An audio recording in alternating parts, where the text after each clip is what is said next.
पार्श्वनाथ भगवान की, परम पूज्य आचार्य श्री आदि सागर जी महाराज की, परम पूज्य आचार्य श्री शांत सागर जी महाराज की, परम पूज्य प्रथम गणनियारिका रत्न श्री 105 विजयमती माता जी की, जैन धर्म की, जिनवानी माता की, 105 गणनी विमल बाबा माता जी की जय। जिनकी सौम्य छवि लखने से खुल जाता है ज्ञान नयन, जिनकी वाणी को सुनते ही होता दुख का मूल हनन, जिनके चरणों को छूते ही हो जाता है रोग समन, ऐसी गणनी विजयमती माता जी को मेरा बारंबार नमन, मेरा बारंबार नमन। बंधुओं, मैंने ये बताया था कि सच्चा प्रकाश वही हो सकता है जो कभी अंधकार को जन्म न देने। इसी प्रकार से यहाँ ये भी समझना चाहिए कि हमारा जीवन यदि स्थायी रूप से समुन्नत होगा तो किस प्रकार हो सकता है, वह कौन सी ज्योति हमें अपने जीवन में जागृत करनी है जिससे कि स्थायी रूप से ज्येष्ठता और श्रेष्ठता बनी रहे और सर्वांगीण विकास स्थायी रूप में हमारे जीवन में बना रहे।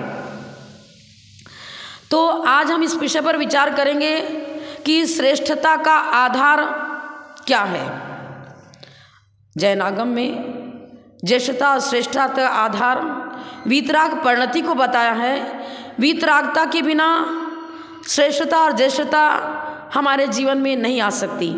यदि आ भी गई तो समझ लो वो तो व्यवहाराभास है, भ्रम है, हम भ्रमित हो रहे हैं। जैसे कि कोई कांच को हीरा समझ ले तो भी कांच हीरा नहीं होता। ठीक इसी प्रकार से हम लौकिक कीर्ति और यश को पाने की इच्छा में लगे रहते हैं, पर कीर्ति को चाहते हैं पर कीर्ति मिलती नहीं है। यदि मिल भी गई तो स्थायी नहीं होती। वो स्थायी कीर्ति तो तभी संभव है जब हम अपना जीवन सात्विक बनाएं, खान पान सात्विक बनाएं, आहारचर्या सात्विक बनाएं, हमारा चिंतन, हमारी विचारधारा, हमारा आचरण जब पूर्णतः सात्विक होगा तभी हम ज्येष्ठता और श्रेष्ठता को अपने जीवन में स्थायी रूप में कायम रख पाएंगे। तो हमें जानना यह है कि आखिर हम जिसे श्रेष्ठ कहते हैं वो वास्तव में श्रेष्ठ है या नहीं। श्रेष्ठता की पहचान, ज्येष्ठता की पहचान हम यथार्थ रूप में करने का प्रयास करें। श्रेष्ठता क्या है? जो हमारे जीवन को त्रैकालिक सुख प्रदान करे, त्रैकालिक उन्नति का आधार स्तंभ बने, सदा सदा के लिए स्थायी सुख शांति को हमारे जीवन में कायम रखने की जो विधि है वो क्या होगा? गुणानुराग। गुणों के वर्धन से ही श्रेष्ठता और ज्येष्ठता आती है। सद्गुणों को ग्रहण करें, दुर्गुणों को छोड़ें और वीतराग परिणति को बनाने की चेष्टा करें। जितने जितने अंश में यह जीव भोगों से विरत होता चला जाता है उतने उतने अंश में आत्मिक गुणों का प्रकाशन होता है, श्रेष्ठ गुणों का संचय होता है, उद्योतन होता है, सात्विक विचारों की जागृति, खान पान सात्विक बन पाता है और तभी वह व्यक्ति श्रेष्ठ और ज्येष्ठ बन पाता है। जैसा कि नीतिकारों ने कहा है, नहीं ज्येष्ठस्त्व ज्येष्ठत्वम गुणैर्ज्येष्ठत्वम उच्यते, केतकी गुरु पुष्पत्रेभ्यो लघु पत्रस्य गौरवम। केतकी पुष्प के जो पत्ते हैं वृक्ष के वो बहुत बड़े बड़े होते हैं और तुलसी के पेड़ के पत्ते बहुत छोटे होते हैं, पर फिर भी केतकी के पुष्प को लोग अच्छा नहीं मानते क्योंकि उसमें गुण नहीं है और तुलसी का पत्ता छोटा होकर के भी गुणकारी है, इसलिए उसकी कुछ लोग तो अर्चना भी करते हैं और बहुत लाभदायक है, हितकारी है, तो प्रशंसनीय माना जाता है, हितकारी माना जाता है। छोटा होकर के भी वह पत्ता हितकारी है, ग्राह्य है। और केतकी पुष्प का पत्ता बड़ा होकर के भी हितकारी न होने से उसे हम पसंद नहीं करते, उसे अच्छा नहीं बताते हैं।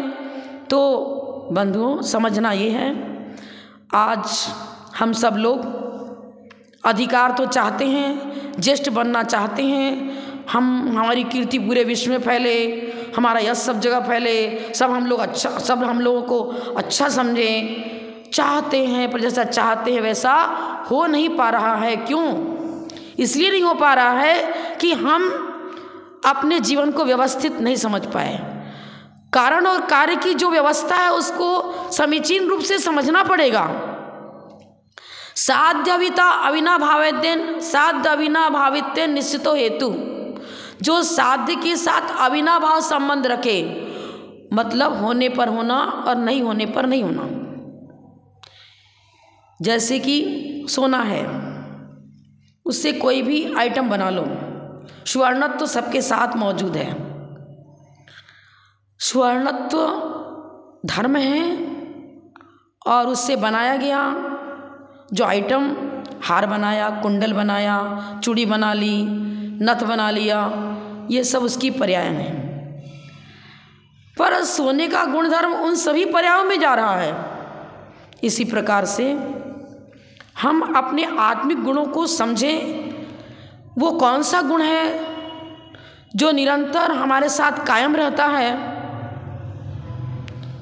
कषाय से सहित परिणति जब तक है तब तक विकृति है, और जब गुण विकृत होंगे तो विकारी भावों से सहित गुण हमें चमकाता नहीं, दमकाता नहीं, हमें श्रेष्ठता हमारे जीवन में नहीं बनने देता। जब विकारी भाव हटेंगे तभी हमारा जीवन श्रेष्ठ और ज्येष्ठ बन पाएगा।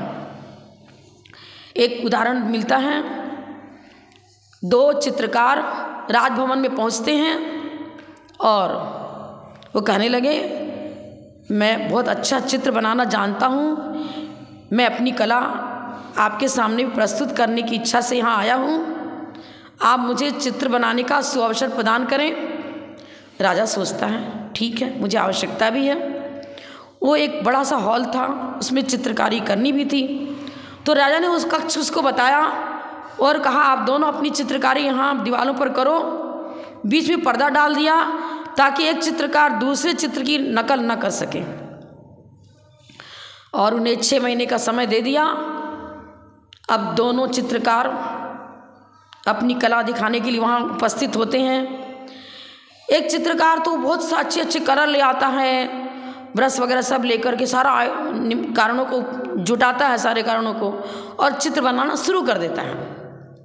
दूसरा चित्रकार बहुत अनुभवी था, उसने क्या किया, अरे इस दीवार तो अभी रफ है, इस पर बनाई हुई चित्रकारी में निखार नहीं आ पाएगा। तो उसने घिसना शुरू किया और 6 महीने तक लगातार घिसता ही रहा। जो लोग भी आते वो बोलते, अरे तू चित्र तो बना ही नहीं रहा है, केवल घिसाई कर रहा है। तो कुछ नहीं बोलता, मुस्कुरा कर रह जाता।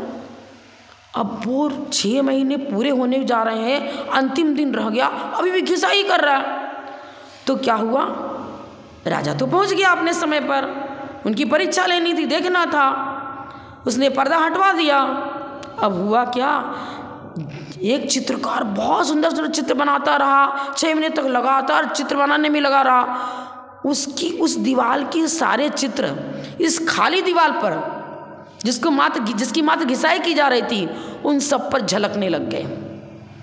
वो चित्र बहुत सॉफ्ट, सुंदर, चमक रहे थे, दमक रहे थे। राजा ने कहा, इस चित्रकार के चित्र ज़्यादा सुंदर हैं, अच्छे हैं, और जिसने कोई भी चित्र नहीं बनाया था उसको एक प्रशंसा हुई, और जब बेचारा मेहनत करता रहा, राजा ने उसको सामान्य इनाम दिया, सामान्यतः, लेकिन विशेष पुरस्कार तो उस चित्रकार को मिला जो मात्र घिसाई कर रहा था, जो चित्र बनाया ही नहीं। आपको ये निर्णय तो गलत है। अरे समझो अध्यात्म क्या है।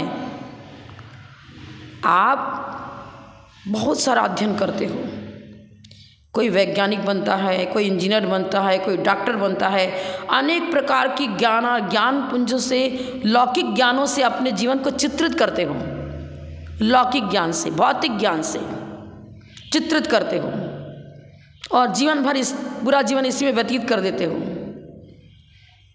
आचार्य क्या बता रहे हैं, जो लौकिकता में नहीं रहा, जिसने पूरा जीवन आध्यात्मिक व्यतीत किया, अंतरंग में छिपे हुए विकारों का निष्कासन किया, कषायों को हटाया, राग द्वेष को हटाया, अनंतान बंदी और प्रत्याख्यान प्रत्याख्यान कषायों को तप के द्वारा, निर्जरा के द्वारा, संयम के द्वारा उन मलिन तत्वों को हटाता रहा जो आत्मकक्ष को गंदा बना रहे थे, धूमिल बना रहे थे, उनको हटाने में लगा रहा।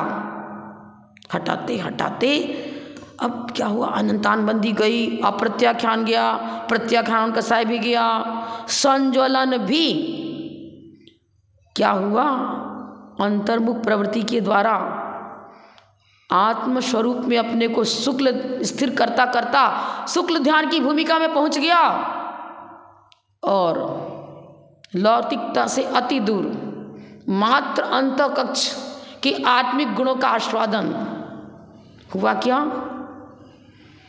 वो 12वें गुण स्थान की भूमिका में पहुंचता क्षीण मोह हुआ। अब दीवार भित्ति अंत भित्ति में कहीं कोई कालिमा न रही और 13वें गुण स्थान में पहुंचते ही अनंत चतुष्टय की प्राप्ति हुई। लोक का लोक के सारे पदार्थ उसके अंतःकक्ष में चित्रित हो गए, द्रव्य गुण पर्याय सहित, बिना प्रयास के।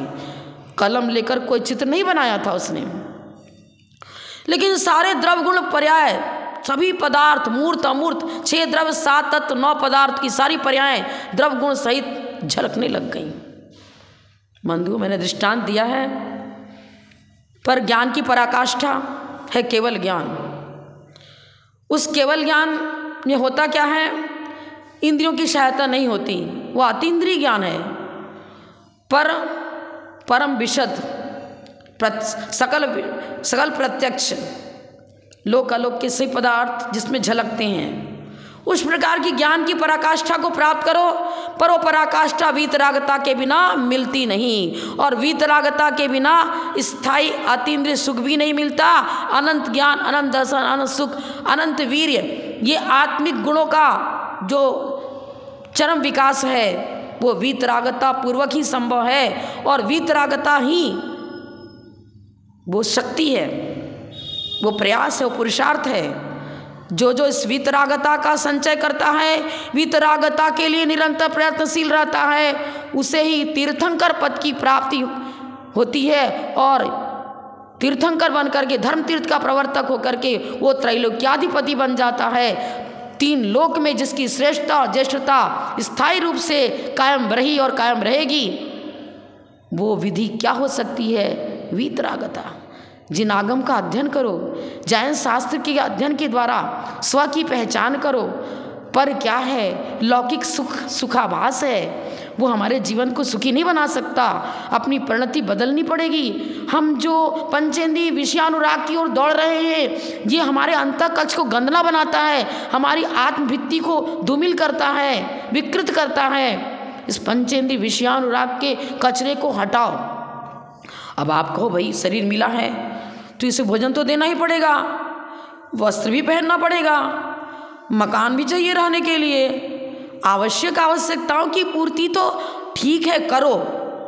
आवश्यक आवश्यकताओं की पूर्ति आप श्रावकों के लिए, अथवा जब तक छठे गुण स्थान की भूमिका में, तब तक हमें तो उससे साधना ही पड़ेगा। लेकिन विलासिता में तो मत पड़ो। जो नरक गति के बंध का कारण है, नए नरक आयु के बंध का कारण है, तिरंच आयु के बंध का कारण है, ऐसा कार्य तो मत करो। देखिए, नदी के जल में जब कल्लोलें उठती रहती हैं तब उसमें अपना चेहरा नहीं दिखता। बंधुओं, इसी प्रकार से अंतस्थल में जब राग द्वेष की कल्लोलें निरंतर उठती रहती हैं तब हमें अपने आत्मिक गुणों का अवलोकन नहीं हो पाता है।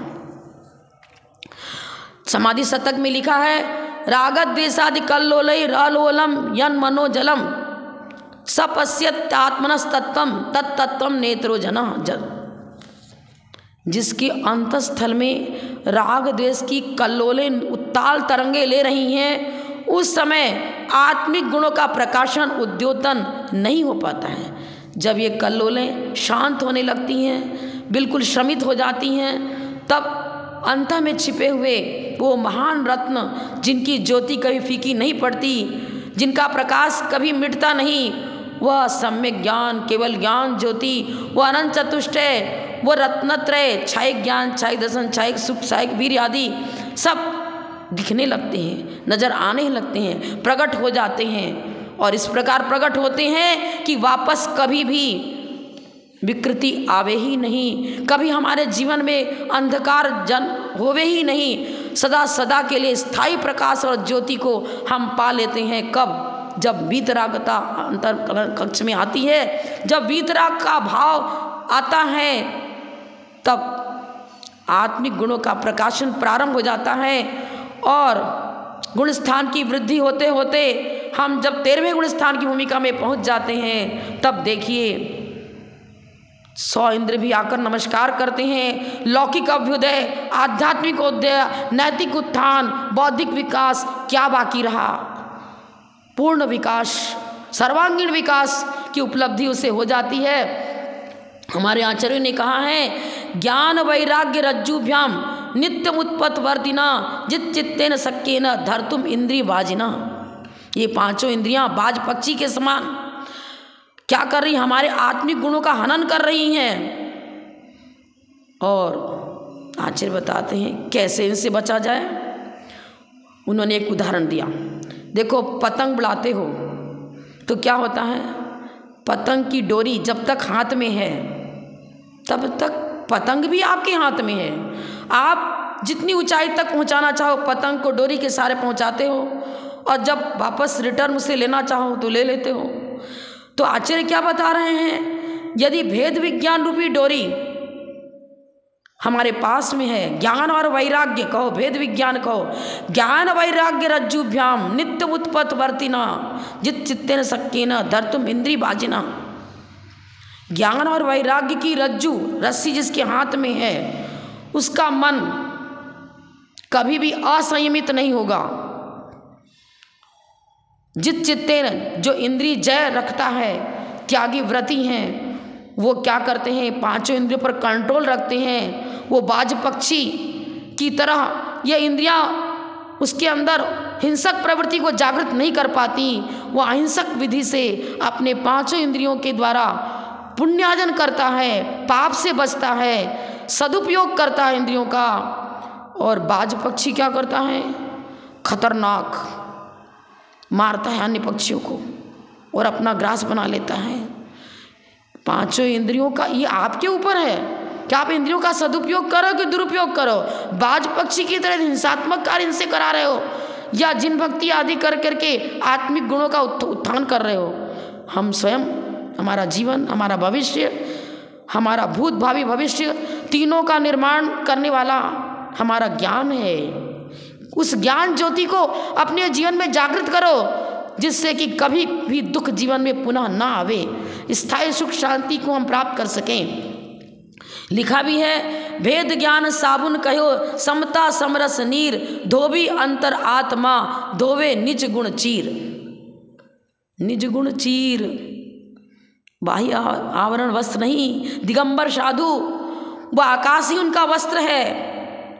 आत्मिक गुणों का हुई वो महल बनाते हैं, विकसित करते हैं आत्मिक गुणों को। षट कारक आत्मा में, आत्मा को, आत्मा से, आत्मा के लिए, आत्मा का, आत्मा में कुछ भी कहो, वो षट कारक निज आत्मिक गुणों के साथ वो रखते हैं। वो ज्ञान ही उनका उपकारी है। ज्ञान से अपनी ज्ञान निधि को प्राप्त करते हैं। सम्यक ज्ञान से अपनी आत्मिक गुणों का उत्थान करते हैं। समता रस नीर, समता रस का पान करते हैं। आत्मिक गुणों के माध्यम से वो अवगाहन करते हैं, निज आत्मिक गुणों में डुबकी लगाते हैं और स्थायी सुख का, तो अतीन्द्रिय आत्म सुख का अनुभव करते हैं। बंधुओं, विषयानुराग ये सुखाभास है, यथार्थ सुख नहीं है। हमारे आचरण लिखा है, अंधादयम महानंदो विषयांधि कृतेक्षण चक्षुषांधो न जानाति विषयांधो न केनचित। जो मात्र नेत्र से अंधा है उसे तो चलो नेत्रेंद्रिय जन ज्ञान नहीं हो रहा है, बाकी विवेक जागृत है, आत्महित की पहचान रखता है, सात्विक आचरण है, सात्विक जीवन है, अपना हित कर लेता है। और जो व्यक्ति विवेकी नहीं है, नेत्र तो उसके पास है, आंख से अच्छा दिख रहा है, लेकिन नेत्रेंद्रिय के रहते हुए भी उसका जीवन दुखी है। अंधादेव महानंदो, सबसे बड़ा अंधा कौन? विषयांधी कृतेक्षणा, जो पंचेंद्रिय विषय भोग में डूबा हुआ है, विषय वासनाएं जिसके अंदर जीवन में निरंतर उत्थित हो रही हैं, वो चक्षु के रहते हुए भी, इस चर्म चक्षु के रहते हुए भी क्या है, नरक में चला जाता है, दुर्गति का पात्र बनता है। विषयांध है वही महाअंधा है, जो मात्र नेत्र इंद्रिय से अंधा है वो महाअंधा नहीं, वो हितकारी तत्व को जानता है, विवेकी है, और संभव है कि वह व्यक्ति निकट भाव में अपने पुण्य को बढ़ाता हुआ, गुणस्थान की वृद्धि करता हुआ अपना हित कर ले, लेकिन विषयांध तो अपनी भवावली को ही बिगाड़ देता है। इस स्पर्शन इंद्रिय के अनुराग से रानी अमृता ने अपने पति यशोधर राजा को जहर खिला दिया था, क्योंकि वह लोहे की वो मतलब विषयांध थी। घोड़े की लीद जो साफ करता था, ऐसा एक कुबड़ा, उस पर वो मोहित थी, और उसके मोहवश उसकी इच्छाओं की पूर्ति नहीं हो पा रही थी राजा के रहते हुए, तो उसने राजा को विष देकर के मार डाला।